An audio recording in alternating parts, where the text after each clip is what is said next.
وقل رب أدخلني مدخل صدق وأخرجني مخرج صدق واجعل لي من لدنك سلطانا نصيرا.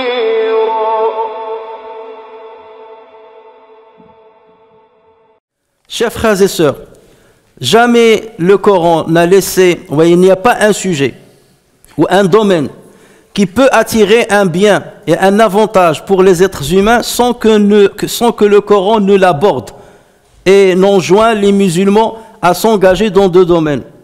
Et il n'y a pas un domaine qui peut attirer la tristesse, la perte à l'être humain sans que le Coran ne mette en garde les musulmans contre lui.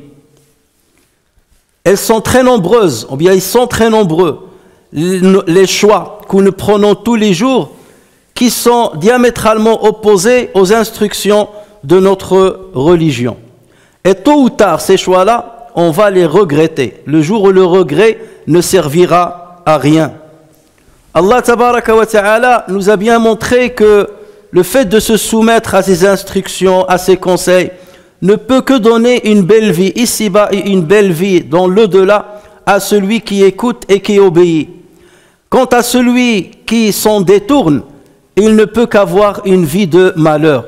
Allah Azza wa Jal dit à ce propos, ce qui signifie « Et quiconque se détourne de mon rappel mènera certes une vie de gêne. » Mènera certes une vie de gêne. Et le jour de la résurrection, nous l'amènerons aveugle au rassemblement. Il dira « Oh mon Seigneur, pourquoi m'as-tu amené aveugle alors qu'auparavant je voyais ?» Et Allah lui dira de même que nos enseignements t'étaient venus et que tu les as oubliés, ainsi aujourd'hui tu es oublié. Tu es oublié, autrement dit, tu ne bénéficieras pas de la miséricorde d'Allah, tu ne bénéficieras pas du pardon divin. Et c'est là justement où le regret va ronger l'être humain. Le jour où le regret ne servira à rien. Allah Azza wa Jal nous fait part de ce que diront les injustes qui vont subir le châtiment. Ya laytani qaddamtu li hayati. Ils diront hélas, hélas, que n'ai-je fait du bien pour ma vie future. Ce mot, chers frères et sœurs, le mot hélas, c'est un mot qui va être largement répété le jour du jugement. Et énormément de personnes le répéteront le jour du jugement. Chez nous, les Arabes, ya laytani, hélas, ça c'est un mot de regret. C'est un mot de remords. C'est un mot de souhait et d'espoir. Ça veut dire je souhaite changer certaines choses. Hélas, j'aurais aimé ou bien j'aurais souhaité être dans cette situation et non pas dans celle où j'étais. J'aurais aimé faire cette chose plutôt que l'autre. Mais au moment où on dit hélas, c'est que c'est déjà trop tard. C'est déjà trop tard, sauf si Allah Azza wa Jal nous donne encore un délai pour se rattraper et pour se faire pardonner les péchés et les choix qu'on a pris. Le jour de résurrection, Allah Azza wa Jal l'a qualifié de Yawm al-Hasra, le jour du regret, le jour du regret. Et à ce propos, Allah Azza wa Jal dit ce qui signifie et avertis-les du jour du regret quand tout sera réglé alors qu'ils sont dans le monde, s'ils sont aujourd'hui dans le monde, ils sont inattentifs et qu'ils ne croient pas. Et la manifestation du regret se fait par le mot, verbalement, il se fait par le mot hélas. Ya laytani ou ya laytana ou ya layta. C'est ça le mot qui sera largement répété. C'est le mot que répétera tout criminel, tout homme injuste et tout transgresseur dont la foi ne lui a servi à rien, le repentir ne lui a servi à rien, l'intercession des autres ne lui a pas bénéficié. Il dira hélas au moment où il rencontrera la mort. Et il dira hélas au moment où il sera ressuscité. Il dira ya laytaha kanatil qadiya, hélas, j'aurais aimé que la mort soit définitive et qu'il n'y ait pas de résurrection après. Ya laytaha kanatil qadiya. Mais trop tard, le décret d'Allah Azza wa Jal ne peut que se réaliser. Il le dira lorsqu'il sera ressuscité, il le dira lorsqu'il sera face à Allah Azza wa Jal pour rendre compte de tout ce qu'il a fait sur sa terre. Et lorsqu'on lui donnera son livre, il dira « Ya laytani lam uta kitabiya » Hélas, j'aurais aimé ne pas recevoir mon livre pour voir tous les péchés qui sont dedans. Et il répétera ce mot-là le jour où il sera en face de l'enfer, le jour où il doit payer ses dettes dans l'enfer. Allah Azza wa Jal dit à ce propos ce qui signifie « Si tu les voyais quand ils seront placés devant le feu, ils diront alors, hélas, si nous pouvions être renvoyés sur la terre, nous ne traiterions plus de mensonges les versets de notre Seigneur et nous serions du nombre des croyants. » Mais il sera bien entendu trop tard, parce que le jour de la résurrection, c'est le jour de la reddition des comptes, c'est le jour de la récompense ou de la punition, alors que la demeure où on avait la possibilité d'œuvrer, c'est l'ici-bas, et l'ici-bas sera déjà derrière nous. Hélas, sera une parole qui sera répétée par ceux qui vont regretter d'avoir désobéi au prophète sallallahu alayhi wa sallam et d'avoir désobéi au prophète, à Dieu et au prophète sallallahu alayhi wa sallam, les deux à la fois. Parce qu'il y a certains qui prétendent obéir à Dieu dans le Coran, et lorsqu'il s'agit de la parole du prophète sallallahu alayhi wa sallam, ils disent non, on ne la prend pas en compte, je n'ai pas à obéir au prophète dans ce qui m'a été rapporté, parce que je ne crois pas à la base à ce qui m'a été rapporté sur le prophète sallallahu alayhi wa sallam. Et à cela, Allah Azza wa Jal dit ce qui suit: le jour où leurs visages seront tournés et retournés dans le feu, ils diront hélas, hélas pour nous, si seulement nous avions obéi à Allah et obéi aux messagers. Et ils dirent, Seigneur, nous avons obéi à nos chefs et à nos grands. C'est donc eux qui nous ont égarés du sentier. Ô notre Seigneur, inflige-leur 2 fois le châtiment et maudis-les d'une grande malédiction. Ils vont invoquer Dieu contre ceux qu'ils ont suivis, contre ceux qui les ont égarés. Mais ça sera trop tard. À quoi ça sert de souhaiter la malédiction pour ton chef ou pour celui que tu as suivi d'une manière aveugle? Il fallait faire la distinction sur terre entre ceux qui appellent à Dieu, qui appellent à son prophète, et ceux qui appellent à la passion, qui appellent au chemin de Shaitan et qui appellent à l'égarement. Et voilà comment le musulman normalement doit suivre son chemin et doit suivre le chemin qui sont sur le droit chemin. Chers frères et sœurs, parmi les choses à propos desquelles l'être humain aura un grand regret et se rongera du regret le jour du jugement, c'est le fait de suivre les pas de Shaitan. Nous savons très bien que Shaitan a pris l'engagement d'égarer les enfants d'Adam, d'égarer la descendance d'Adam et de faire le maximum pour ramener le maximum parmi eux avec lui dans l'enfer. Wal'iyadhu billah. Et Allah Azza wa Jal, parce que à la base Allah Azza wa Jal voulait éprouver l'être humain, il a accepté que Satan utilise ses ruses pour égarer l'être humain. Mais c'est à l'être humain de prendre la décision. L'être humain, Allah Azza wa Jal l'a doté d'une volonté qui lui permet de suivre ou de ne pas suivre Ash-Shaytan. Donc le jour du jugement, il n'a pas d'excuse. Tu as la capacité de discerner entre le mal et le bien, entre la guidance et l'égarement. Et tu as la force et la volonté, Dieu t'a doté de la volonté d'obéir à Shaitan ou bien de désobéir à Shaitan, de suivre la voie de Dieu ou de suivre la voie de Shaitan. Allah tabaraka wa ta'ala nous parle de ce qui arrivera le jour du jugement concernant ceux qui vont suivre pas à pas leur démon, leur Satan. Allah Azza wa Jal dit à ce propos ce qui signifie: et quiconque s'aveugle du rappel de tout miséricordieux, c'est-à-dire qui refuse de voir le rappel du miséricordieux, ne lui désignons un diable qui devient son compagnon inséparable. Ne lui désignons un diable qui devient son compagnon inséparable. Et ces diables détournent certes l'être humain du droit chemin, tandis que ceux-ci s'estiment être bien guidés. Lorsque cet homme vient à nous, c'est Dieu qui parle, lorsque cet homme qui a été égaré par son diable, lorsque cet homme vient à nous, il dira à son démon: hélas, Hélas, encore cette parole qui va revenir, ce mot qui va revenir. Il dira, hélas, que n'y a-t-il entre toi et moi? Il parle à son démon. Que n'y a-t-il entre toi et moi, la distance entre les deux orients, ça veut dire entre l'Est et l'Ouest? Quel mauvais compagnon que tu es, quel mauvais compagnon que tu étais lorsque j'étais sur terre. Dieu dira, il ne vous profitera point ce jour-là, du moment que vous avez été injuste, que vous soyez associés dans le châtiment. Vous êtes maintenant associés dans le châtiment, mais ceci ne vous servira à rien. Tu pensais que Shaitan était à ton service, ben tu vas te rendre compte qu'il n'était pas à ton service, mais qu'il était là pour t'égarer du chemin d'Allah Azza wa Jal.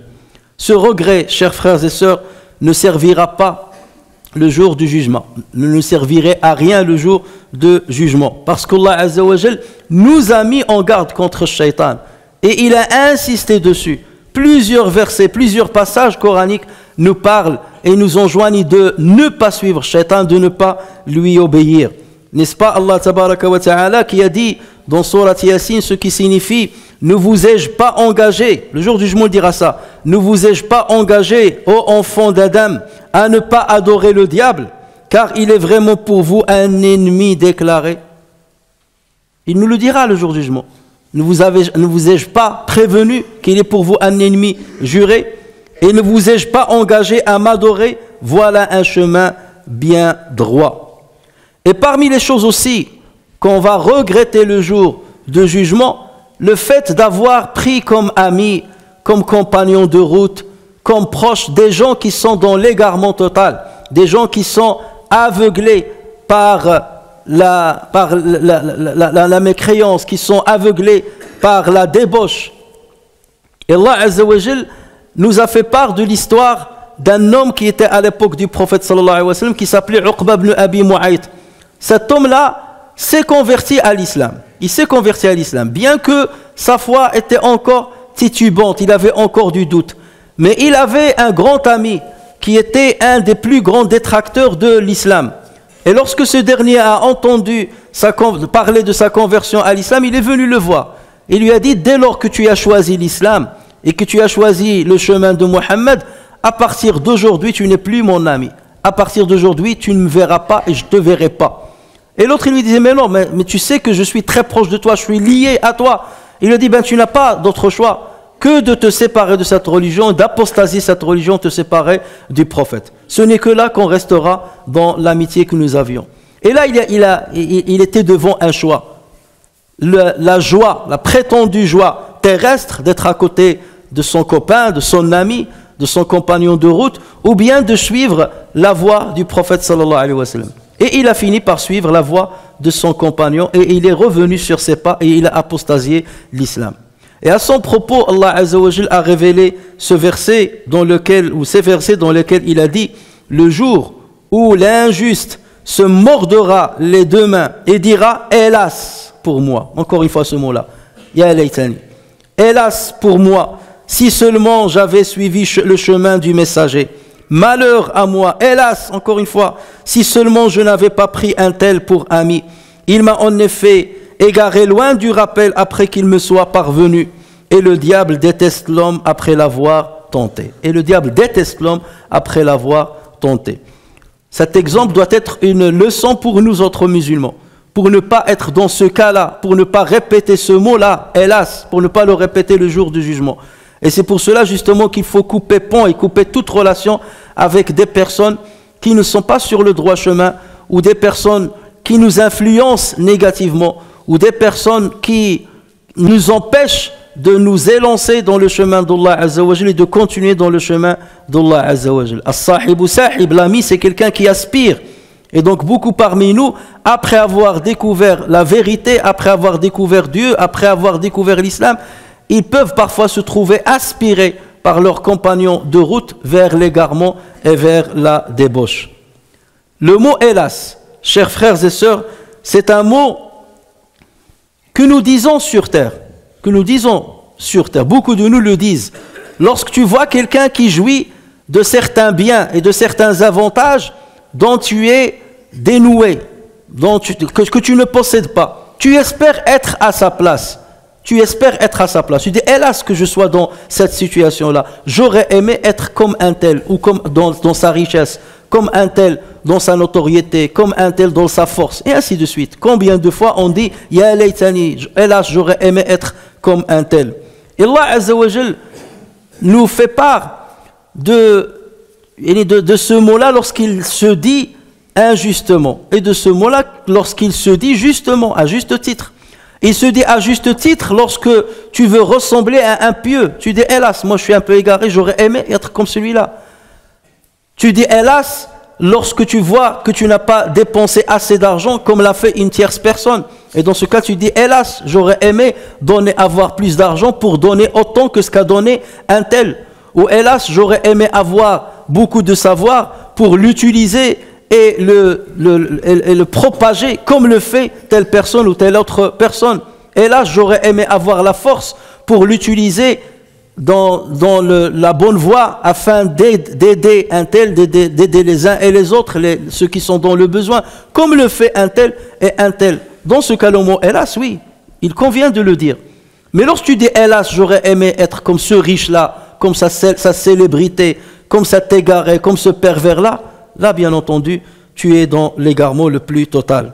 Et Allah Azza wa Jal nous fait part des contemporains de Qarun. Qarun, c'était un homme qui appartenait à Banu Israël il y a très longtemps et qui était très riche, tellement riche qu'on a dit qu'Allah Azza wa Jal a dit, c'est les trésors qu'il a, les gens, rien que pour les ouvrir, les gens trouvent du mal à prendre les clés pour ouvrir les portes où il cachait ses trésors. Et justement, lorsque certains ont vu Qarun sortir avec ses habits, sortir avec sa gloire, certains ont dit Ya layta lana mithla ma utiya Qarun. Et là, si seulement nous avions comme ce qu'a été donné à Corée, nous aurions aimé être à la place de Corée ou être comme Corée. Il a été doté certes d'une immense chance. Il a été doté d'une grande chance, d'une grande fortune. Mais ensuite, ceux qui croyaient en Allah Azza wa Jal et ceux qui avaient le vrai savoir et qui avaient le discernement, ils ont dit tout à fait l'inverse. Et Allah Azza wa Jal dit à ce propos, tandis que ceux auxquels le savoir a été donné dirent, malheur à vous, la récompense d'Allah est meilleure pour celui qui croit et fait le bien. La récompense d'Allah est mieux que cet argent. La récompense d'Allah est meilleure pour celui qui croit et fait le bien, mais elle ne sera reçue que par ceux qui endurent. Ensuite, Allah Azza wa Jal a voulu engloutir Qarun, Corée, dans la terre et engloutir aussi sa demeure. Et lorsque les gens ont vu ce qui est arrivé à cet homme-là, le lendemain, ils ont commencé à dire Alhamdulillah, heureusement qu'Allah Azza wa Jal n'a pas entendu notre souhait d'hier, ou bien n'a pas voulu réaliser notre souhait d'hier. Allah Azza wa Jal dit à ce propos, et ceux qui la veille souhaitaient être à sa place se mirent à dire, ah, il est vrai qu'Allah augmente la part de qui il veut parmi ses serviteurs ou la restreint. Si Allah ne vous avait pas favorisé, il nous aurait certainement fait engloutir, comme ce fut le cas pour Corée. Et justement, lorsque tu envies quelqu'un et tu espères être à sa place, qu'est-ce que tu en sais? Est-ce que tu sais ce qui va lui arriver demain alors qu'il est encore sur terre? Ou est-ce que tu connais son issue sur lendemain, le jour où il sera devant Allah tabaraka wa ta'ala? Donc pourquoi tu espères être à sa place? Donc ce mot hélas, j'aurais aimé être un tel, il faut faire très attention, il faut se contenter de ce qu'Allah Azza wa Jal t'a attribué comme pourvoyance. Chers frères et sœurs, il y a parfois ce mot-là de hélas qu'on dit dans des bonnes conditions. Ce fut le cas de Maryam alayhi salam, lorsqu'elle est tombée enceinte de Isa alayhi salam, lorsque lui est arrivé le moment de l'accouchement, elle savait qu'elle allait être critiquée, elle savait qu'elle allait être calomniée, alors qu'elle était vierge, alors qu'elle n'a jamais commis de mal. Et c'est là où il a dit Ya laytani mittu qabla hada. Hélas, j'aurais aimé être morte avant cette situation-là. J'aurais aimé être morte pour ne pas être dans cette situation où mon honneur serait touché, où les gens vont me calomnier sur mon honneur alors que je suis innocente. Là, ça se dit dans le bon sens. Kalimat ya laytani, peut se dire aussi dans l'au-delà, lorsque la personne bascule vers l'au-delà et qu'il voit le bien dans lequel il vit, et surtout une personne qui a donné sa vie pour Allah Azza wa Jal, qui a donné sa vie dans le sentier d'Allah Azza wa Jal. Ce fut le cas du croyant de cette cité dont Allah Azza wa Jal a fait référence dans Surat Yasin, cette cité à laquelle Allah Azza wa Jal a envoyé 3 personnes. Et les gens ont refusé leur appel, ils ont refusé leur prédication. Et c'est là où un homme est venu des côtés de la ville. Il est venu de l'extérieur de la ville. Il est venu pour prodiguer un bon conseil à son peuple, afin de suivre ses messagers. Et c'était difficile de venir affronter tout un peuple qui refuse la parole divine, qui refuse la parole juste, et venir les affronter avec une bonne parole, tout en leur voulant du bien. Et Allah Azza wa Jal dit à ce propos, et du bout de la ville, un homme vint en toute hâte et dit, ô mon peuple, suivez les messagers, suivez ceux qui ne vous demandent aucun salaire et qui sont sur la bonne voie. Et qu'aurais-je à ne pas adorer celui qui m'a créé? Et c'est vers lui que je serai ramené. Prendrai-je en dehors de lui des divinités? Si le tout miséricordieux me veut du mal, leur intercession, leur intercession ne me servira à rien et ils ne me sauveront pas. Je serai alors dans un égarement évident. Mais, a-t-il dit, mais je crois en votre Seigneur, écoutez-moi donc. Inni amantu bi rabbikum fasma'un. Allah Azza wa Jalla a dit, qila dkhulil jannah. Alors on lui a dit, entre au paradis. Parce qu'ils l'ont tué, et Allah Azza wa Jalla tout de suite l'a fait basculer vers le paradis. Il a cédé sa vie pour Allah Azza wa Jalla, pour conseiller son peuple dans le bon sens. Il leur voulait du bien, et malgré ça, ils l'ont tué. Donc forcément, Allah Azza wa Jalla le récompense avec une vie éternelle, dont le bonheur ne peut être imaginé. Donc, qila dkhulil jannah. Et c'est là où il a dit, qala ya layta qawmi ya'lamuna. Ya layta ici, c'est pas dans le sens hélas du regret, mais c'est dans le sens d'un souhait. Ya layta qawmi, j'aurais aimé que mon peuple sache en raison de quoi mon Seigneur m'a pardonné et mis au nombre des honorés. J'aurais aimé que mon peuple aujourd'hui sache ce qui m'est advenu après ma mort. Ma mort, après mon assassinat injuste, après être mort d'une manière injuste.